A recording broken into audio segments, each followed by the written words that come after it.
ഇന്ന് സംസാരിച്ചതിൽ നിന്നിട്ട് പുതുതായിട്ട് വന്ന ആൾക്കാരൊന്ന് റെസ്പോണ്ട് ചെയ്യട്ടെ.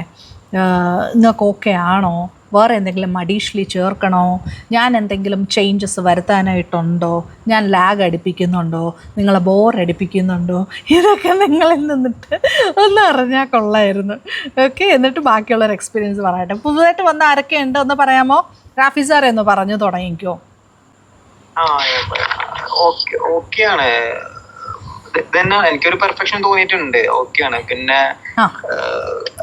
കമ്മ്യൂണിക്കേറ്റ് അത് മനസ്സിലാകുന്നുണ്ട്, പറയുന്നത് മനസ്സിലാവുന്നുണ്ട്. ട്രാൻസ്ഫർ ചെയ്യാന്ന് പറയുന്ന സംഭവം ഉണ്ടല്ലോ. ഇപ്പൊ നമ്മളെ മാഡം എന്താണ് ഉദ്ദേശിക്കുന്നത് അത് അതേപോലെ പകർത്താൻ ഉള്ളിലേക്ക് പകർന്നു കിട്ടുന്നുണ്ട്. Okay, thank you so much. Okay, ഇനി പറഞ്ഞോളൂ. നല്ലൊരു ദിവസമായി ഇന്ന്. യാ, good, thank you. Okay, yeah.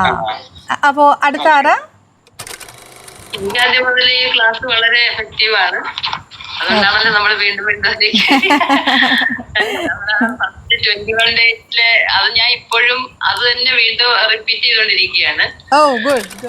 Class എന്തായാലും വളരെ നല്ലതാണ്. അതുകൊണ്ടാണല്ലോ ലതാമാം പറഞ്ഞ പോലെ എല്ലാം അറ്റൻഡ് ചെയ്തുകൊണ്ടിരിക്കുന്നത്. പിന്നെ ബേസിക് നമ്മുടെ മെയിൻ എന്റെ ഡിസയർ എന്ന് പറയുന്നത്, ഇഷ്ടംപോലെ ഡിസയേഴ്സ് ഉണ്ട്. അതിലും മെയിൻ ഡിസയർ എന്ന് പറയുന്നത് ഒരു നല്ല വ്യക്തിയാകുക എന്നുള്ളത് തന്നെയാണ്.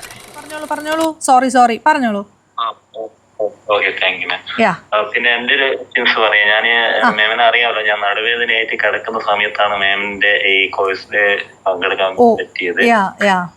പിന്നെ വായയിലെ അസിഡിറ്റിൻസിന്റെ പ്രോബ്ലംസ് ഒക്കെ. അപ്പൊ മാമിന്റെ ഒരു ക്ലാസ്സിൽ മാം പറഞ്ഞു, ഞാൻ വീണ് കിടന്നാലും ഞാൻ നേടിയെടുക്കും എന്ന വാക്ക് എന്റെ മൈൻഡിലാണ്.